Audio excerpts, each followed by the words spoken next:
Si vous receviez 100 milliards de dollars d'un morceau de roche, comment vous sentiriez-vous?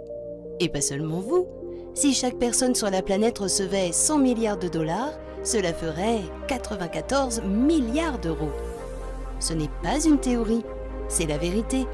Parce que notre système solaire est plein de trésors qui n'attendent que nous pour développer la technologie et faire de ce trésor le nôtre. Nous parlons ici des astéroïdes qui contiennent des matériaux précieux comme le fer, l'or ou le platine. Nous pouvons obtenir ces matériaux grâce à l'exploitation de ces astéroïdes. Dans cette vidéo, nous allons parler de mon sujet préféré, l'espace. Nous allons apprendre combien de trésors il y a dans notre propre système solaire, entre Mars et Jupiter, et ce que nous pouvons faire pour mettre la main dessus. La vidéo est très intéressante, alors regardez-la jusqu'au bout. Et si vous l'avez aimée, partagez-la avec vos amis. Que sont les astéroïdes? La première question est: que sont les astéroïdes et comment se fait-il qu'ils soient remplis de matériaux précieux? Remontons le temps jusqu'à il y a 4,6 milliards d'années, lorsque notre système solaire était en formation. La Terre, Mars, Mercure, rien de tout cela n'existait encore. Il n'y avait que des nuages de gaz tourbillonnants. Sous l'effet de la gravité, des planètes se sont formées à partir de ces mêmes nuages. Notre système solaire compte 8 planètes et de nombreuses planètes naines comme Pluton. Mais même après le processus de formation des planètes, il y avait encore beaucoup de matière qui s'est transformée en petits corps célestes. On estime que dans notre seul système solaire, il y a plus de 800 000 astéroïdes. La majorité d'entre eux se trouvent dans la ceinture d'astéroïdes entre Mars et Jupiter.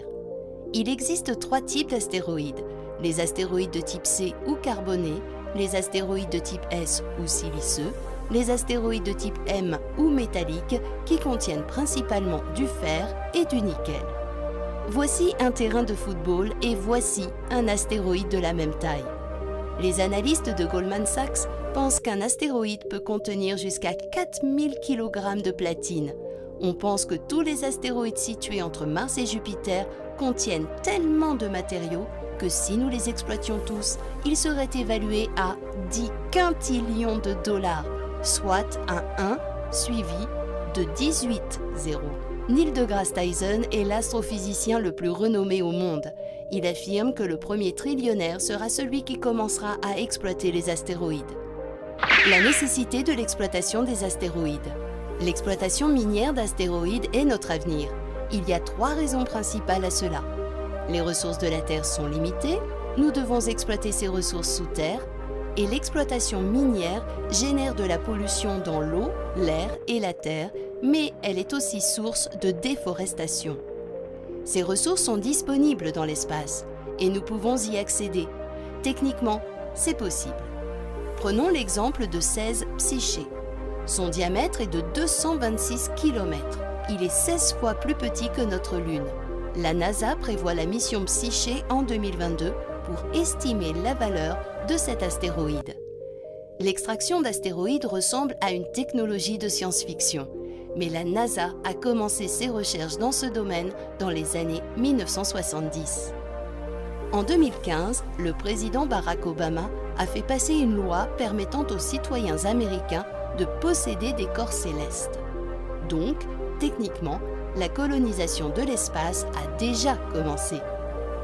L'idée est simple. Si nous développons la technologie, nous pouvons techniquement faire de l'exploitation minière spatiale. Comment l'extraction minière se déroulera-t-elle? L'exploitation minière d'astéroïdes est la réalité de notre futur. Cela se passera en 3 étapes. TransAstra est une entreprise qui travaille sur l'exploitation minière d'astéroïdes. À l'étape 1, l'astéroïde est capturé. À l'étape 2, l'exploitation minière commence. Cela se fait grâce à des réflecteurs solaires. Il y a 2 grands réflecteurs solaires de chaque côté de la machine qui concentrent l'énergie sur l'astéroïde. Et ensuite, le forage commence. Au cours de la 3e étape, de petits morceaux de l'astéroïde sont capturés dans une enceinte de glace puis ramenés sur Terre. Nous pouvons également trouver de l'hélium dans ces astéroïdes, qui peut être utilisé comme carburant pour les fusées. Cela signifie qu'un astéroïde peut servir de station de ravitaillement pour nos engins spatiaux. Mais si c'est si simple, pourquoi tous les pays et toutes les entreprises n'y consacrent-ils pas leur énergie? Il y a quelques jours, lors du débat sur l'espace à Abu Dhabi, nous avons appris les révolutions qui ont eu lieu dans le secteur spatial. Nous devons utiliser l'espace au profit de l'humanité. Pour cela, il est nécessaire que tous les pays mettent de côté leurs différences géopolitiques et travaillent pour une cause commune, pour des projets tels que l'exploitation des astéroïdes. Nous aurons besoin de milliards de dollars de financement. Et après l'extraction des matériaux, leur transport vers la Terre coûtera encore plus cher. Nous sommes prisonniers de la gravité. Par conséquent, pour quitter le système gravitationnel de la Terre et planifier le premier voyage de 300 km, nous aurons besoin d'une énorme quantité d'énergie. Nous avons besoin d'espace pour aller vers les astéroïdes. Si nous voulons faire des voyages dans l'espace une réalité, nous aurons besoin d'une coopération internationale. Tant que nous ne partagerons pas la technologie, nous ne ferons que nous concurrencer les uns les autres. Et nous ne travaillerons pas pour le bénéfice de l'humanité. Par exemple, une entreprise développe des fusées réutilisables. Un pays comme l'Inde fournit sa réserve de talent et un pays comme les Émirats arabes unis peut investir et fournir des fonds pour des projets comme l'exploitation minière des astéroïdes.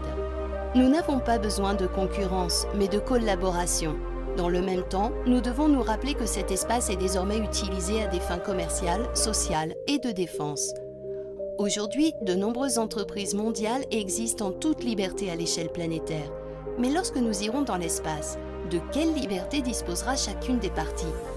Comment la production de l'exploitation des astéroïdes sera-t-elle partagée? Que sera le degré de responsabilité de chacune des parties? Tous ces points doivent également être discutés, car les opportunités dans l'espace sont infinies. Aujourd'hui, nous ne pouvons pas surmonter l'obstacle financier et technologique. Avec l'évolution de la technologie, ces missions deviendront moins chères et plus efficaces. Aujourd'hui, 70 pays ont un programme spatial. Quelle sera la contribution de chacun d'eux? Les pays seront-ils payés pour leur contribution uniquement en argent? La géopolitique sur Terre est assez fascinante. Si l'on regarde de loin, seuls quelques pays dominent le monde. Verrons-nous les mêmes tendances dans l'espace? Elon Musk est un visionnaire qui a toujours rêvé de coloniser notre galaxie. Pensez-y. Un autre avantage de l'exploitation minière des astéroïdes est que nous aurons des avant-postes dans l'espace. Et pour les préparer au prochain voyage, ces astéroïdes peuvent être une étape extérieure à la Terre. Conclusion. Nous aimons l'espace et il existe de nombreuses merveilles dans notre univers qui dépassent notre imagination.